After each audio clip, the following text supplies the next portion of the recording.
Hello, everybody. It's me, the comic book frog. What's that? I'm doing the opening, and I'm not being bitched at for once. That's right, because it's my show. How dare you? No, I'm kidding. Shut up, Greta Thunberg. Oh. That's right. If any of those are watching this right now, you're going to ask, wait, you're talking about an episode that hasn't aired yet? That's right, because we can have AMC Plus. AMC Plus allows us to watch things before it happens on live TV. So this is, I have to let you guys know, this is a spoiler-heavy episode, just like everything else we do. We spoil the crap out of it. If you haven't figured it out by yet, I don't know what else to do. I don't have a broom. I can't hit you. He would hit you, though, if he could. I would. But yeah, no. There is a lot that happens in this episode. It's back. It's the final part 3 of the season 11. So there's a lot to discuss. And it doesn't hold back. It pretty much starts off right where it left off. In a major way. Getting people together. Reunited. And it's the zombie apocalypse. Yes, this whole episode, actually, this, from what we can tell and looking at and reading all this stuff about on AMC, the Walking Dead stuff, this season is going to be, this last half, all action. The first two were building up to this. Now it's Hornsby versus, well, the Alexandria folks. Hornsby is horny for action. We're doing Walking Dead. We don't have to be campy, okay? Oh, sorry. This isn't the Snoring Dead. No. So basically, in this episode here, we left off in the previous episode. Hornsby went after Maggie. He burned down, and he's trying to kill her. He basically wants control of Alexandria, Oceanside, and Hilltop. But Maggie says, "Screw that." When they come to Hilltop, she basically sets off. She basically booby traps the house. They go in there. His men die. She ends up shooting him, but it grazes the side of his cheek. So Hornsby now has all his stormtrooper goons. He's pretty much turned himself into like Giancarlo's Esposito's character in Mando? Mando. Yeah, he has his own little stormtrooper group, and they're going to basically hunt down, oh, you're going to cause trouble for me? I don't think so. Probably something Hornsby thought. So he's basically, so we get out, basically, it starts off with a little recap, and then they have like little story, basically narrating from, I believe it's supposed to be Judith, talking about everything that's going on in the beginning. You see like the, don't open, dead inside. We see. I think we actually see Rick in here too a little bit in the little opening.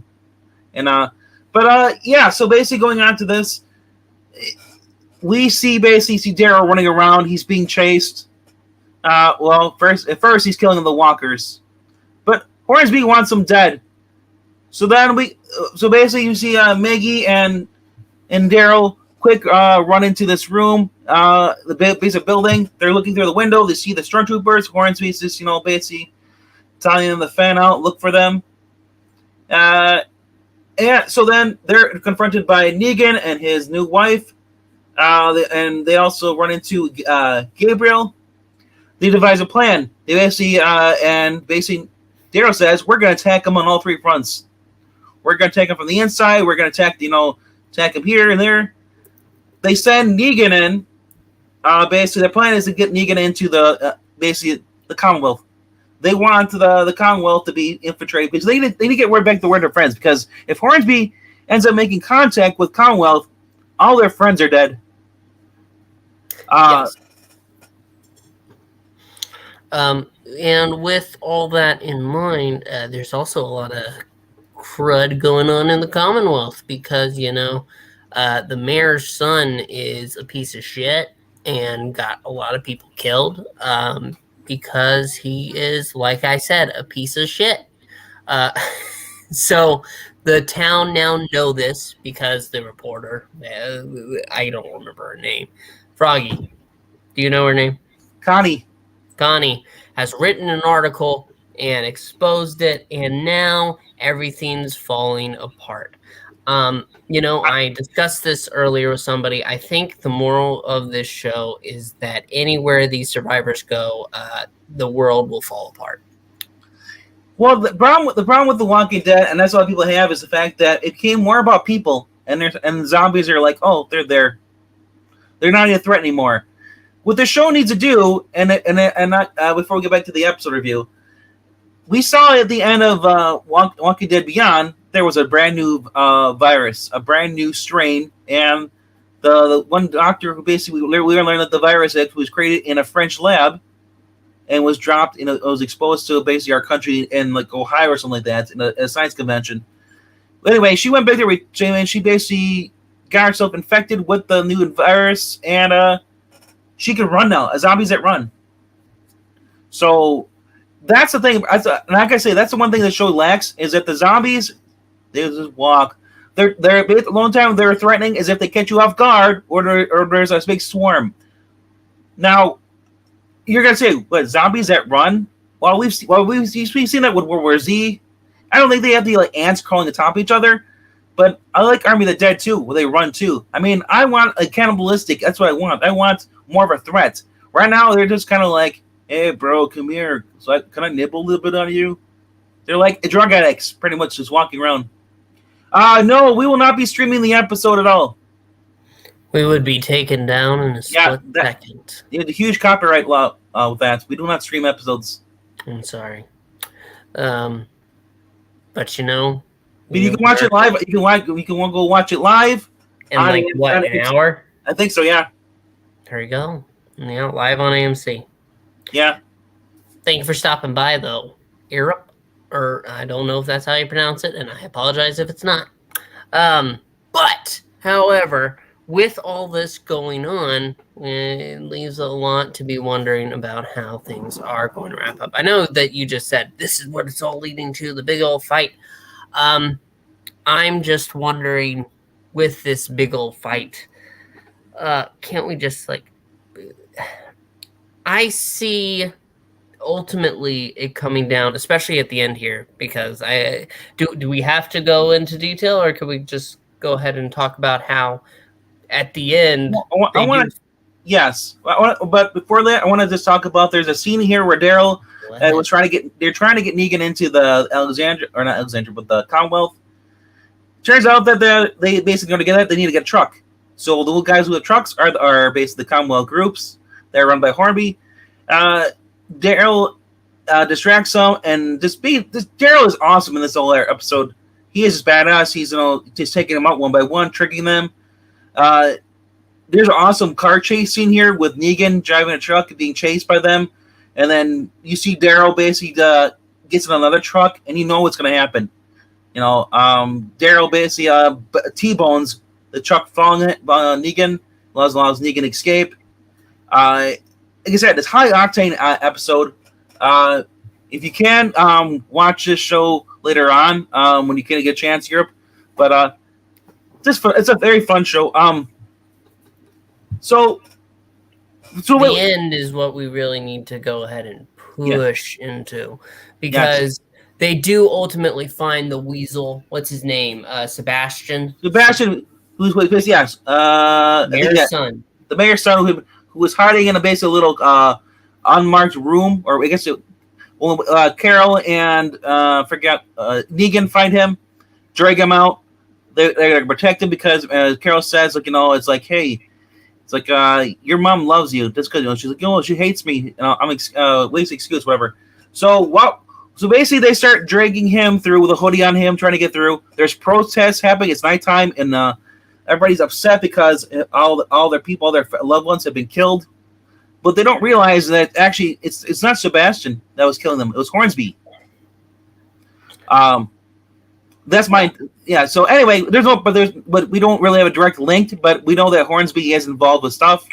Yeah, but that's what we're going to go ahead and see, because ultimately Carol is able to get Sebastian to his mother, and his mother, he's afraid of his mother. He's like whimpering, "Oh, mommy," and she's not having any of it. Slaps him first thing after seeing that he's okay, and says, "What a freaking embarrassment he is.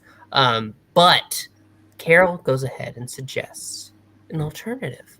So ultimately, her son is totally maniac, does bullshit as well.